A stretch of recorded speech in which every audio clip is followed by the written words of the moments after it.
الحمد للہ وکفا وسلام علی عبادہ الذین اصطفیٰ اما بعد بسم اللہ الرحمن الرحیم۔ اسلام کا بنیادی عقیدہ عقیدہ توحید ہے۔ قرآن مجید کی کئی آیات میں عقیدہ توحید کو بیان فرمایا گیا۔ ویسے اسلام کے بنیادی تین عقائد ہیں: عقیدہ توحید، عقیدہ رسالت، عقیدہ قیامت۔ پھر ان تینوں عقائد میں پہلے نمبر پر عقیدہ توحید ہے۔ قرآن مجید کے آخری پارے کی ایک چھوٹی سی سورت جس کا نام ہے سورہ اخلاص، اس میں عقیدہ توحید کو بیان فرمایا گیا، اور یہ سورت قرآن مجید کی آخری دو سورتوں سے پہلے ہے۔ پہلے یعنی سورہ اخلاص، پھر اس کے بعد سورہ فلق، پھر اس کے بعد سورہ ناس ہے۔ سورہ فلق اور سورہ ناس یہ دو صورتیں ایسی ہیں جن میں ہر قسم کے شرور سے، خصوصاً ان شرور سے جو توحید اور اعتقاد میں فرق ڈال سکتے ہیں، ان سے پناہ مانگنے کا حکم ذکر کیا گیا، اور جس میں اس طرف بھی اشارہ ہے کہ توحید اور اعتقاد صحیح پر انسان قائم رہے، خطرات کو دل میں جگہ نہ دے، شیطانی وسوسوں کو دل میں جگہ نہ دے، بلکہ ان کی صورتوں کے پڑھنے سے انسان اللہ رب العزت کی پناہ میں آ جاتا ہے۔ سورہ فلق، سورہ ناس کے بہت سارے فضائل ہیں۔ سورہ اخلاص کے متعلق کچھ فضائل عرض کرنے ہیں۔ پھر سورہ اخلاص کے فضائل کچھ تو وہ ہیں کہ جن احادیث مبارکہ میں رسول اللہ صلی اللہ علیہ وسلم نے صرف سورہ اخلاص کا تذکرہ فرمایا۔ پھر کچھ فضائل وہ ہیں جن میں سورہ اخلاص کے ساتھ اور صورتوں کا بھی تذکرہ ہے، جیسے سورہ فلق، سورہ ناس کا تذکرہ بھی ہے۔ کسی روایت میں سورہ اذا زلزلہ جو سورت ہے اس کا بھی تذکرہ ہے۔ تو بہرحال پہلے تو میں کچھ وہ روایات عرض کرتا ہوں جن میں سورہ اخلاص کے صرف سورہ اخلاص کا تذکرہ ہے۔ ترمذی شریف میں ہے کہ حضرت ابو ہریرہ رضی اللہ تعالیٰ عنہ سے روایت ہے، وہ فرماتے ہیں کہ رسول اللہ صلی اللہ علیہ وسلم نے لوگوں سے فرمایا کہ سب جمع ہو جاؤ، میں تمہیں 1/3 قرآن سناؤں گا۔ تو وہ فرماتے ہیں جو جمع ہو سکتے تھے وہ سب جمع ہو گئے۔ آپ صلی اللہ علیہ وسلم تشریف لائے اور قل هو اللہ احد اس کی تلاوت فرمائی، اور آپ نے ارشاد فرمایا کہ یہ سورت 1/3 قرآن کے برابر ہے۔ 1/3 کا مطلب یعنی جب اس کو 3 مرتبہ پڑھیں گے تو پھر ایک قرآن کے برابر ثواب ملے گا۔ تہائی والی روایات مختلف روایات ہیں جس میں آپ صلی اللہ علیہ وسلم نے سورہ اخلاص کے بارے میں فرمایا کہ 1/3 قرآن کے برابر ہے۔ ایک روایت امام بخاری رحمہ اللہ نے ذکر کی کہ نبی کریم صلی اللہ علیہ وسلم نے ارشاد فرمایا، قسم ہے اس ذات کی جس کے قبضے میں میری جان ہے، آپ نے فرمایا کہ یہ سورت 1/3 قرآن کے برابر ہے۔ ایک اور روایت میں ہے نبی کریم صلی اللہ علیہ وسلم نے ارشاد فرمایا، جس نے یہ سورت پڑھی گویا اس نے 1/3 قرآن پڑھا۔ آپ صلی اللہ علیہ وسلم نے ارشاد فرمایا کہ تم میں سے کوئی اس بات سے عاجز ہے کہ رات میں 1/3 قرآن پڑھ لیا کرے؟ صحابہ کرام رضوان اللہ تعالی مجمعین نے عرض کیا کہ 1/3 قرآن کیسے پڑھا جا سکتا ہے؟ آپ صلی اللہ علیہ وسلم نے ارشاد فرمایا کہ قل هو اللہ احد 1/3 قرآن کے برابر ہے۔ بہرحال یہ تو کچھ وہ فضائل ہیں جن میں سورہ اخلاص کو 1/3 قرآن کے برابر فرمایا۔ تفسیر کی بہت ساری کتابیں ہیں، ان میں ایک مشہور تفسیر ہے تفسیر روح المعانی، یہ علامہ آلوسی رحمہ اللہ کی ہے۔ اس میں حضرت نے اس صورت کے 1/3 قرآن کے برابر ہونے کی بہت ساری توجیحات بیان کی ہیں۔ ان توجیحات میں سے ایک یہ ہے، وہ فرماتے ہیں کہ قرآن مجید میں 3 قسم کے مضمون ہیں۔ نمبر 1 توحید اور صفات کا بیان، نمبر 2 بندوں کے افعال کا بیان، نمبر 3 موت ما بعد الموت، یعنی مرنے کے بعد کے جو حالات ہیں اس کا بھی تذکرہ ہے۔ اب 3 قسم کے جب مضامین ہیں تو ایک قسم چونکہ توحید اور صفات ہیں تو سورہ اخلاص میں اس کا مضمون بیان فرمایا توحید کا، تو وہ فرماتے ہیں اس بنا پر ایک توجیہ ذکر کی کہ یعنی اس وجہ سے سورہ اخلاص 1/3 قرآن کے برابر ہے، یعنی اس کا ثواب پڑھنے کا۔ نبی کریم صلی اللہ علیہ وسلم نے ایک لشکر کو ایک جہاد میں روانہ کیا، تو ان کا جو امام تھا جو ان کو نمازیں پڑھاتے تھے وہ سب نمازوں میں سورہ اخلاص پڑھتے تھے۔ واپسی میں آپ صلی اللہ علیہ وسلم سے اس بات کا ذکر کیا گیا کہ وہ تو سب نمازوں میں سورہ اخلاص پڑھتے رہے۔ آپ صلی اللہ علیہ وسلم نے فرمایا کہ اس سے پوچھو کہ اس نے ایسا کیوں کیا، تو پھر بعد میں ان سے پتہ کیا گیا تو معلوم کرنے پر امام صاحب نے بتایا کہ اس صورت میں رحمان کی صفت ہے اور میں اس کی تلاوت سے محبت رکھتا ہوں، تو رسول اللہ صلی اللہ علیہ وسلم نے ارشاد فرمایا کہ اس کو اطلاع کر دو، اللہ تعالیٰ اس سے محبت کرتا ہے۔ اب دیکھیں، ایک ہے مسئلے کی بات، وہ بھی میں عرض کر دوں کہ نماز کے اندر ویسے صورتیں تبدیل کر کے تلاوت کرنی چاہیے۔ مثلا کبھی سورہ اخلاص پڑھ لی، کبھی کوئی اور صورت پڑھ لی، کبھی کوئی اور صورت پڑھ لی، کوئی اور صورت پڑھ لی۔ تو یہ جو صحابی کا عمل تھا، بعض چیزیں ہوتی ہیں کسی کے ساتھ وہ خاص ہو جاتی ہیں۔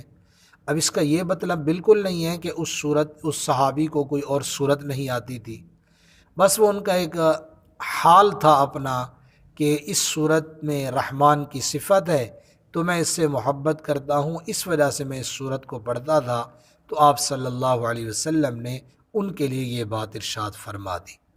تو مسئلہ بھی عرض کر دیا کہ ویسے جیسے اور باقی صحابہ تو ظاہر تلاوت وہ بدل کے کرتے تھے، تو اس وجہ سے انہوں نے یہ بات آپ صلی اللہ علیہ وسلم کی خدمت میں رکھی کہ وہ تو صرف ایسے کرتے ہیں۔ بہرحال مسئلہ بھی عرض کر دیا ساتھ میں۔ حضرت انس رضی اللہ تعالیٰ عنہ فرماتے ہیں کہ ایک شخص نے عرض کیا، یا رسول اللہ صلی اللہ علیہ وسلم، میں اس سورت قل هو اللہ احد سے محبت کرتا ہوں۔ آپ صلی اللہ علیہ وسلم نے ارشاد فرمایا کہ تیرا اس سورت سے محبت کرنا تجھ کو جنت میں داخل کرے گا۔ حضرت عائشہ رضی اللہ تعالیٰ عنہ فرماتی ہیں کہ نبی کریم صلی اللہ علیہ وسلم جب روزانہ رات کو آرام فرمانے کے لیے بستر پر تشریف لاتے تو قل هو اللہ احد، قل اعوذ برب الفلق اور قل اعوذ برب الناس، یہ 3 صورتیں پڑھ کر اپنے ہاتھوں پر دم کرتے اور جہاں تک ہاتھ پہنچتے اپنے بدن پر ان کو پھیر لیتے، سر، چہرہ اور اپنے بدن کے اگلے حصے سے ابتدا فرماتے تھے۔ اس طرح آپ 3 بار کرتے تھے۔ اب یعنی انسان اللہ کے محبوب صلی اللہ علیہ وسلم کا جب یہ عمل ہے تو اس طرح ایک تعلیم امت بھی ہے کہ امتی کو بھی چاہیے کہ جب رات کو سونے سے پہلے یہ 3 صورتیں پڑھ کر اپنے جسم پر دم کر لیا کرے۔ آپ صلی اللہ علیہ وسلم، حضرت عائشہ رضی اللہ تعالیٰ عنہ فرماتی ہیں کہ آپ اس طرح کرتے تھے۔ ایک روایت میں آپ صلی اللہ علیہ وسلم نے فرمایا، جو سونے کا ارادہ کرے تو اپنے بستر پر داہنی کروٹ لیٹے، پھر 100 بار قل هو اللہ احد یہ صورت پڑھے، یعنی تو قیامت کے دن اللہ رب العزت اس سے ارشاد فرمائیں گے کہ اے میرے بندے اپنی داہنی جانب سے جنت میں چلا جا۔ اگر آدمی سورہ اخلاص سوتے وقت 100 مرتبہ پڑھ لے تو زیادہ وقت اس پر بہرحال نہیں لگتا۔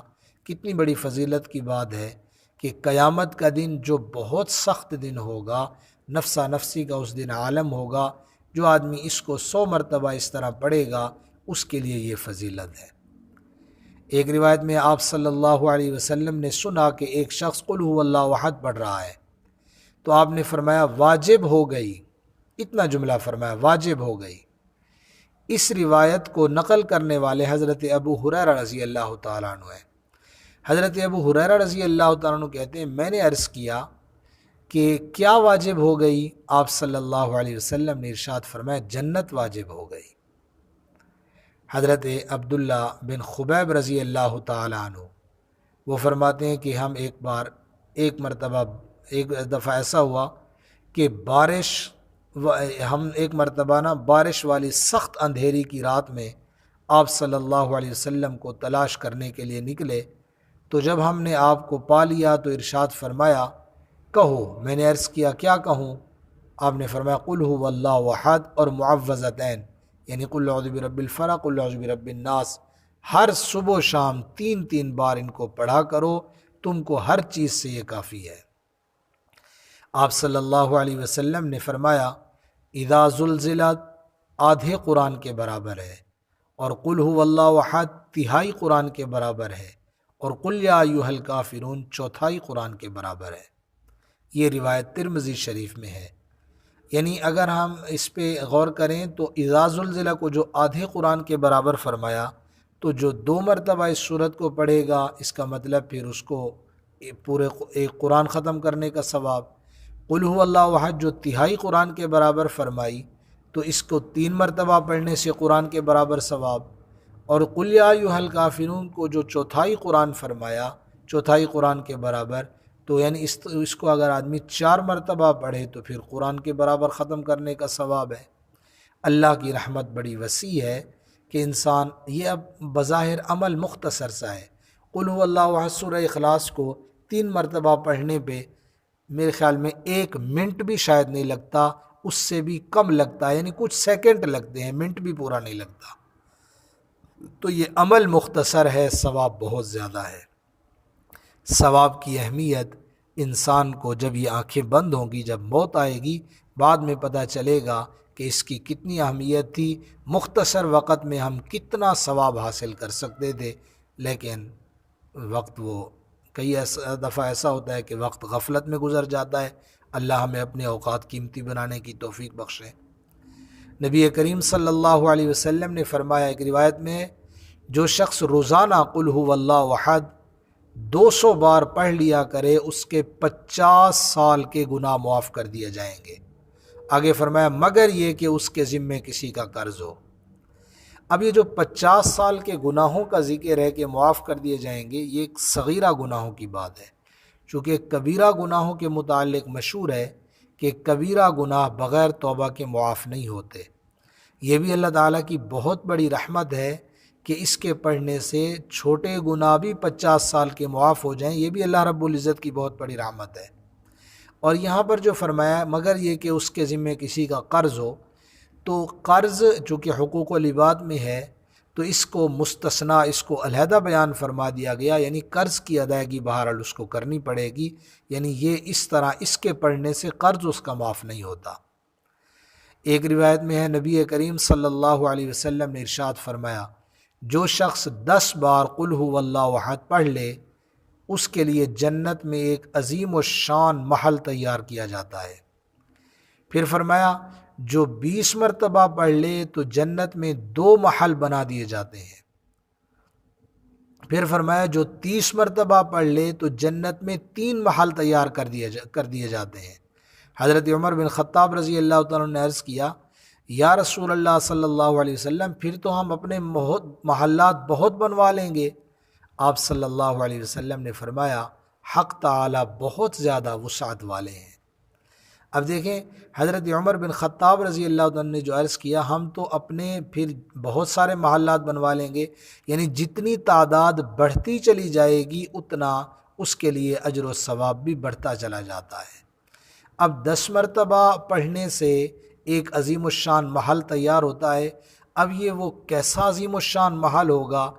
آپ صلی اللہ علیہ وسلم جس کے بارے میں اتنے جملے ارشاد فرما رہے ہیں، تو وہ محل کیسا ہوگا؟ وہ تو آدمی جب جنت میں جا کر اپنی آنکھوں سے دیکھے گا، پھر اس کو پتہ چلے گا کہ یہ کتنا خوبصورت محل ہے، جو میرے لیے صرف 10 مرتبہ سورہ اخلاص پڑھنے پہ میرے لیے اتنا عظیم الشان محل تیار ہو گیا ہے۔ بہرحال یہ سورہ اخلاص کے کچھ فضائل عرض کیے۔ اللہ تعالیٰ سے دعا ہے جو کچھ کہا سنا، اللہ ان باتوں پہ ہم سب کو صحیح معنی میں عمل کی توفیق بخشے۔ اللہ تعالیٰ اعمال صالحہ کی توفیق عطا فرمائیں۔ باقی اس صورت کی تفسیر، اس صورت کا مفہوم مطلب وہ کسی اور موقع پہ پہلے غالباً عرض کیا جا چکا ہے۔ اللہ تعالیٰ اعمال صالحہ کی توفیق عطا فرمائیں۔ وآخر دعوانا ان الحمد للہ رب العالمین۔